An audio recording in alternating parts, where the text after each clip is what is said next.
What would you do if you were the owner of a hotel and your own staff refused to let you book a room? Samuel walked into a hotel he owned, dressed in a worn-out coat, regular glasses, and jeans. No one recognized him as the CEO. No one greeted him properly.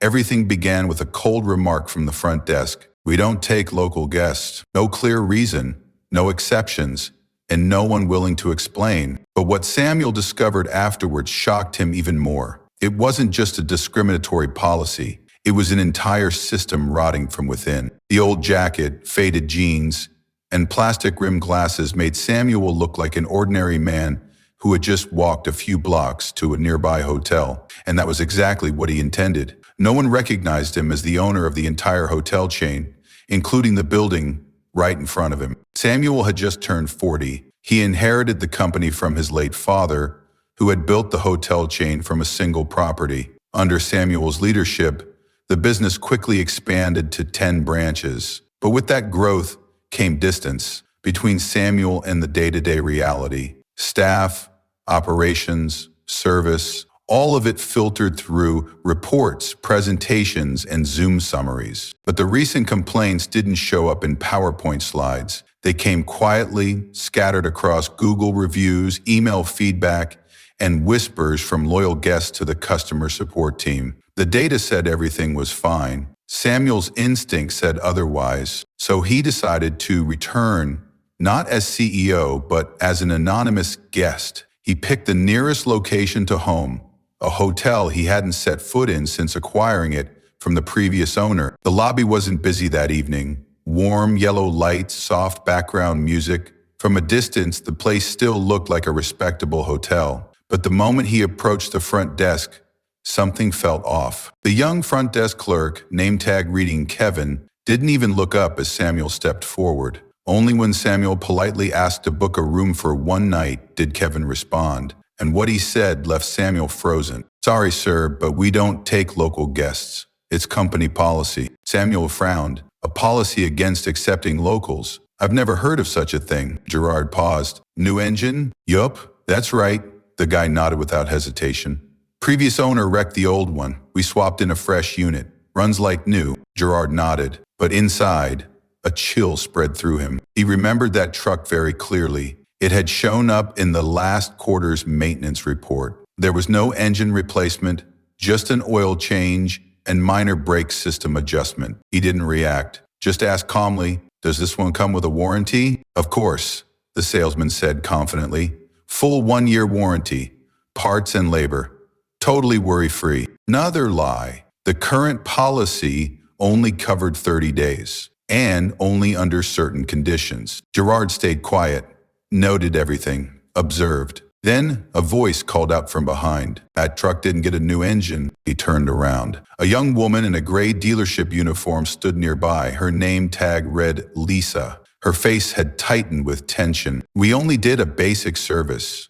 There's a full file on it. I think the customer deserves to know the truth." The salesman shot her a look. "Lisa, mind your own business," he snapped. Lisa stepped back, clearly upset, but said nothing more. Gerard kept his eyes on her. There was something familiar in the way she looked. She wasn't new to this. She'd seen polished truths like this before. The morning passed slowly. Gerard asked a few more questions and heard a few more half-truths. When he spotted another employee casually scrolling through their phone in the manager's office, he realized something. The problem wasn't just one person. It was an entire system of indifference. Before leaving the showroom, Gerard paused in the center of the lobby, silently observing one last time. No one knew the owner was standing among them.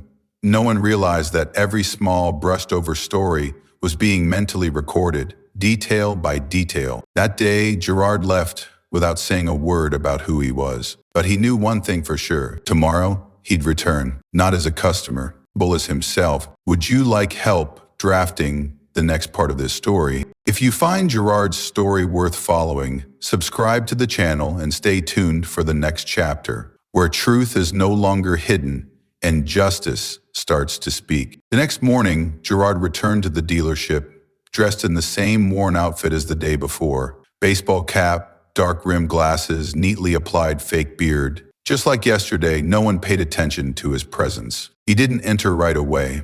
Instead, he stood by his car and jotted a few notes in his pocket notebook. There, misinformed customer about engine and warranty. Melissa tried to correct it, dismissed. Manager, still no sign. Gerard walked into the showroom just as the front desk was assisting an elderly couple. They were looking at a silver SUV. The husband asked something about included insurance, and the sales rep, Derek again, was launching into his scripted pitch. We've got it all covered, Derek said. Insurance, full warranty, and 3 free oil changes in the first year. Gerald frowned. There was no such policy in place. He would know. He signed off on every warranty contract personally. When the couple left, saying they'd think it over, Derek turned away and smirked. That type always goes home and Googles everything to death, he muttered. Another employee chuckled in agreement. Gerard didn't respond. He simply noted down, disrespectful customer reaction, condescending attitude. He observed for another hour,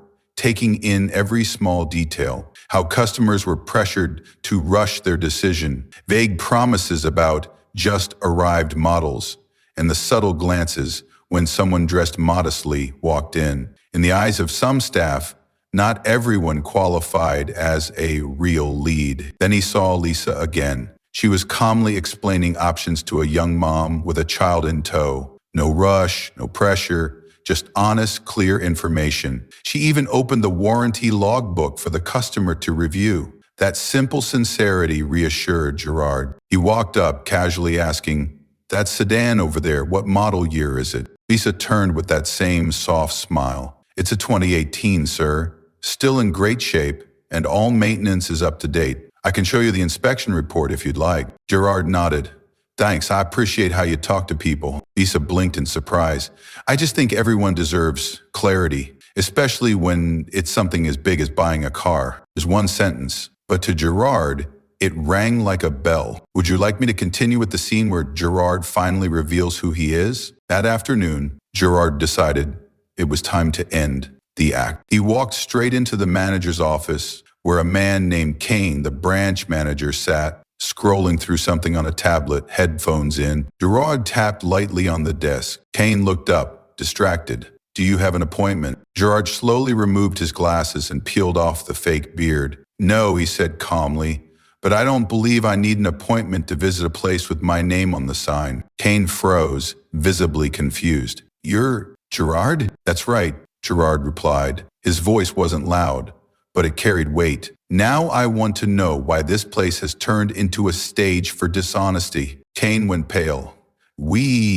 I didn't know you were coming." "I didn't come to be greeted," Gerard cut in. "I came for the truth, and I've seen enough to know exactly what's being hidden." He laid it all out. The vehicles falsely advertised, the exaggerated warranty promises, the way customers were judged by how they looked, and especially Derek's behavior. Careless, deceitful, and disrespectful to both clients and colleagues, Kane stammered.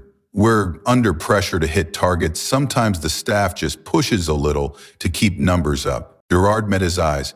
"And you think it's worth propping up numbers by trampling on the reputation we built?" Kane looked down, silent, ashamed. Before leaving the office, Gerard said briefly, "I'll be back tomorrow morning. Have all the documents and the sales reports from the past 6 months ready. And call Lisa into the office.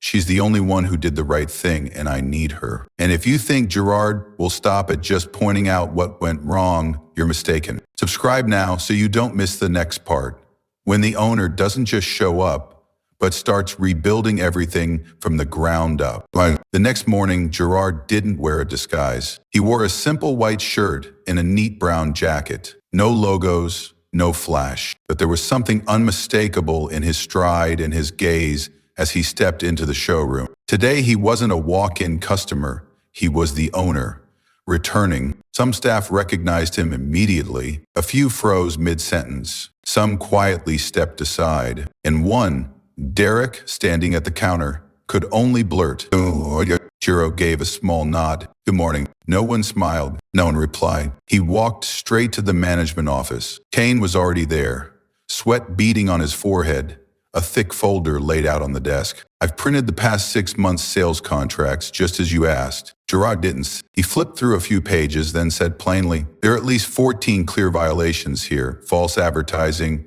Warranty terms are not aligned with policy. Financial fees were added at the last minute. All signed off under your supervision? Kane stammered. I didn't handle them directly, the staff. You didn't need to lie yourself. Gerard cut him off. You just had to stay silent when you knew others were lying. That alone is enough to lose your job. The words dropped like a stone in the room. Kane froze. Gerard turned and stepped into the main showroom. The entire floor had fallen silent. Even a few customers browsing vehicles were glancing around, sensing something unusual. Gerard stood in the center, voice calm but firm. I'm Gerard, and I own this place. Everything stopped. He looked at everyone, from the sales team to the techs behind the glass doors. I'm not here to check sales numbers. I'm here to check for honesty. His gaze landed on Derek. Yesterday I was greeted with a lie, a car that hadn't had its engine replaced, sold as fully rebuilt. A 1-year full warranty doesn't exist in our policy. And the person who said it was you. Derek stepped back slightly. I didn't know you were the owner. That's exactly the problem, Gerard said. You didn't just lie to me. You could have lied to hundreds. And if I hadn't come in disguise, I might never have found out. He turned to the rest of the staff. I didn't come here to fire everyone, but I am here to end the culture of look the other way. Starting today, we sell with honesty. No pressure tactics, no hiding faults, no shady contracts. If that's a problem for anyone, the door is right there. The showroom fell silent. Lisa, the one who spoke up the day before, stood at the front desk, her hand lightly clutching a notebook. Gerard called her name. Lisa, come here. She stepped forward hesitantly, eyes wide with surprise. You were the only one who told me the truth. Not because of who I am, but because right is right. I need people like you beside me. As he said this to Lisa, he softly said, I just thought, if a customer buys based on a lie, we're basically stealing from them. Gerard nodded. Exactly. And I want you to help rebuild an honest culture here. He turned to Kane and said firmly, you are suspended while we audit this entire branch's operations. Someone else will take over temporarily. Then he looked at Lisa. If you're willing, starting next week, you'll be in charge of training new hires and current staff. Lisa's eyes widened. I've never managed anyone before. Then you'll start today. Some people at the back, those who once laughed when Lisa spoke up, now stood silent, heads lowered. Derek's face was flushed red, hands clenched. He said nothing and just quietly walked out of the showroom. Gerard didn't stop him. He knew that not everyone is ready to change, but he didn't need everyone. Just a few who dare to stand up. That's enough to begin. If what happened here reminds you of something you've seen elsewhere, leave a comment, subscribe to the channel for the next part, when rebuilding isn't just about revising rules, but about restoring trust from the ground up. The dealership still bustled, customers coming and going, but as Gerard stepped through the glass doors, no one realized he was the owner. In his faded denim jacket, worn cap, and dark sunglasses, he looked like any other car buyer. He entered, inhaling the familiar scent of new leather and coffee, slowly walking past the display vehicles. At that moment, no one knew the man quietly watching from the sidelines owned the entire chain. Within minutes, he could sense it. Something had shifted, and not for the better. The staff looked guarded, eyeing customers with calculation. It wasn't enthusiasm for selling, but more like orchestrating a deal. Then he saw Lisa, the one who had dared to call out Derek's dishonesty. Her reaction was straight out of a movie. Stunned at first, confused, and then slowly realizing the familiar presence in his walk and way of observing. News of Jared's return spread in under an hour. Those evading responsibility withdrew to the back. Sales reps spoke in hushed tones. The atmosphere thickened, heavy like a storm cloud pressing on the roof. Gerard called all staff to gather in the center of the showroom. He stood on a small platform, scanning the room. Faces looked confused, uneasy. His expression wasn't harsh, but it made everyone feel seen and judged. He began with a calm voice. I didn't come back to fire anyone today. I came to see for myself what's happening in the business that carries my name. He paused, letting the words land. I've heard the reports, the rumors. Today I came to see what's true, and I've seen enough. Gerard didn't need to say more. The staff already knew who he meant. Starting tomorrow, things will change. But today, I want to see who's truly ready to move forward with me and who's just pretending to listen. He didn't lay out the details. No specific plans, no promises about bonuses or salaries. Just a short, direct statement. We will change. Who's coming with me? At that moment, the room was silent. But in that silence, thought stirred in everyone's minds. Change was coming, and no one would be left untouched. If you're drawn to stories about how people and businesses transform, starting from the smallest actions, subscribe to the channel. This story isn't over. The next day, the atmosphere at the dealership felt different. No one said it aloud, but all eyes subtly watched the front door, as if bracing for a storm. And then Gerard walked in, not in disguise, not hiding, just himself, face stern but full of conviction. He said it again. He didn't need to slam his hand on a desk or raise his voice. Just his presence alone was enough to quiet the entire showroom. Those who thought he wouldn't return didn't know whether to greet him or look away. A few exchanged nervous glances. Nobody knew what was coming, only that the old normal was over. Gerard walked straight to the center of the showroom. He stood before everyone, took a deep breath and spoke, firmly, clearly. We start over. Some raised their eyebrows. One coughed quietly. Lisa, standing at the reception desk, simply nodded, like she'd been expecting this. Gerard continued, I've watched, I've listened, and I'm disappointed. Not because of the numbers, but because of how we got them. The room grew heavier. He didn't need to name names. Everyone knew what they had done. Then Gerard laid a stack of papers on the table. A reform plan. Starting today, we're rolling out a new system. Clear sales procedures. Transparent warranty policies. No pressure sales, no bending the truth. Customers aren't just buying a car, they're buying trust. He scanned the room. We'll begin a mandatory training program for the entire team. Those who choose to stay will get support, proper training, and recognition. If you feel this isn't for you, I understand. You're free to walk away. A quiet stir spread through the room. Some faces tightened, a few turned away, but there were also glimmers of agreement, especially in Lisa's eyes. She looked straight at Gerard as if to say, finally, someone stood up. Gerard concluded, this is not a threat.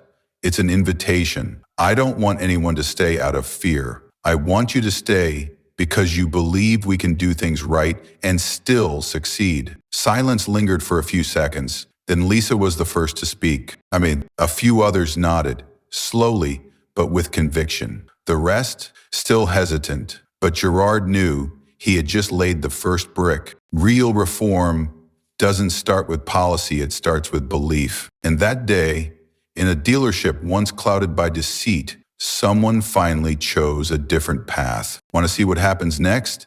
Hit follow. The story's not over. It's just getting started. Even after Gerard's speech, tension still hung in the air. People had heard what was coming, but words are only the beginning. Gerard knew that without real action, promises would vanish like smoke. The next morning, he arrived early, very early, before the lights were even on. He rechecked the reform notes he had written the night before. Not flashy, not polished, just clear. Transparency, fairness, accountability. As employees trickled in, they began to realize this wasn't just a temporary shakeup. A new notice was posted outside the meeting room. Starting today, all sales contracts will be reviewed. Customer consultations will be monitored. Full retraining of all sales staff. If you disagree, you are free to leave. No one said a word, but glances were exchanged. Some frowned, others gave small, approving nods, and among them, Lisa, the young staffer who had once dared to speak up, remained quiet. But her eyes were brighter than the day before. Gerard started with small, practical steps. He joined the technical team to review the service records of every vehicle in stock. What he found was a string of inaccuracies, inconsistencies, or missing documents. For each car, he marked it, added notes, and sent it back to the sales team with a clear message. This is the reality. Present it truthfully or take it off the floor. Not yelling, no threats, just consistency. Then, Gerard called for an all-staff meeting. No long speeches. He laid out just 3 principles. Customers have the right to know exactly what they're buying. Employees have the right to say no to unethical orders. Anyone who breaks these rules will be out, no matter their rank. He paused, locking eyes with the group who had once nodded along to the close at all costs culture. Derek, who had already been suspended, was gone, but many like him were still in the room. No one's being forced to stay, Gerard said, but if you do, you need to change. Together. After the meeting, the room felt heavy, and then the first shift happened. The senior salesperson, notorious for bending the rules, quietly removed his badge and walked out. No words. That afternoon, another followed. No one stopped them. But what mattered more were the ones who stayed. Elisa began to take on more, reviewing contracts before they were signed, handling customer feedback, and contributing to the new training materials. She didn't ask, she didn't demand, Gerard noticed. It was initiative without noise. Each afternoon, training sessions began. No dry theory. Gerard used real examples, customers who'd been misled, warranty forms that had been altered, the quiet damage that had been done. And then he asked, if it were you, would you come back to buy from us? Gradually, the staff began to ask themselves hard questions. A few who once just went through the motions started raising their hands. One said, I used to know what I was doing was wrong, but I thought everyone else was doing it too. Now I know I have a choice. Gerard smiled quietly. He didn't need heroes. He just needed people to recognize what's right and choose it. By the end of the first week, the timesheet showed 3 names in red, 3 who had quit, but below them were 8 names, tagged potential future leaders. The showroom wasn't as crowded, but the customers who came stayed longer. Some even left handwritten compliments. One evening, while Gerard was reviewing the warranty records, Lisa walked in holding a piece of paper. Today's customer, she said. They asked why no one pushed them to sign the contract. They said they felt more at ease. Gerard took the paper, paused for a moment, then looked up and smiled. That's the first sign of change. And he knew the good things were just beginning. A month after returning, Gerard stood alone in the showroom at the end of the day. The late afternoon sun poured through the large glass window, casting a golden sheen on the freshly cleaned SUV. There was no noise, no rushed sales chatter, pushing customers to sign on the dotted line. Instead, the space was quiet, but it was a peaceful kind of quiet, like after a room has been cleaned out and the windows thrown open, letting the light flood in. In his hands was a summary of all reviewed contracts. More than 40 had issues. Half were given partial refunds, the rest received extended warranties or free vehicle inspections. Was it a loss? Someone had asked him that. He simply smiled. No, it was the cost of buying back trust. Lisa entered from the side door, holding a new proposal to improve post-sale customer care. Gerard looked at her and gave a small nod. Over the past month, Lisa had become more than just an employee. She had become a symbol of this transformation. If he was the one who brought the wind, she was the one who kept the flame alive. Staff who once held back now began to speak up. One proposed filming clear how-to videos for customers. Another suggested creating an online support group for after-sale service. Ideas that used to be not my job were now topics of daily conversation. Cultural change doesn't happen overnight. It happens through small, steady steps, through pausing to listen to customers, through sincere apologies, through that first moment someone dares to ask, is this actually right for the customer? Gerard knew not everyone would stay for the long haul. Some would still prefer the shortcuts of the past, but he no longer worried about that, because now he had a team that knew why they stayed. One afternoon, as Gerard was chatting with a few employees near the front desk, a middle-aged man walked in. He was simply dressed, slightly hunched, holding an old flyer in his hand. This place looks different now, huh? He asked. Gerard smiled and stepped forward to shake his hand. Yes, we don't try to sell cars anymore. We help people find what truly fits them. The man nodded thoughtfully and looked around. And I'll sit and wait a bit. No rush. Those 3 words, no rush, were to Gerard the clearest proof that things had truly changed. Customers felt safe now. And when people feel safe, they start to truly listen, to trust, and to return. At the end of the day, when all the staff had left, Gerard once again stood alone in the quiet of the showroom. The lights were off, just a soft hum of the air conditioner and the golden hue of sunset settling in. He didn't know what the next 6 months would bring. There would be challenges, missteps, and moments of doubt. But one thing was certain, this was the right beginning. He pulled out his phone, opened the Notes app, and typed the first line of next quarter's plan. We don't need to sell cars well. We need to sell with honesty. Then he locked the doors and stepped out into the night. The streetlights were glowing. A new world was waiting. 1 month has passed, and the showroom that was once full of pressure and dishonesty is now bright, honest, and full of heart again. At least the former waitress who once looked down on him now leads the training program, listening to every employee, every customer, every small detail, rebuilding a culture of integrity from the ground up. And Gerard, the founder who once watched from the shadows, now stands in the light, not to command, but to walk alongside them. They're no longer selling cars. They're helping people find what truly fits with trust and respect. If you've ever believed that kindness has no place in business or in life, remember this. One right action, no matter how small, can transform an entire system. And maybe the next person to spark that change is you.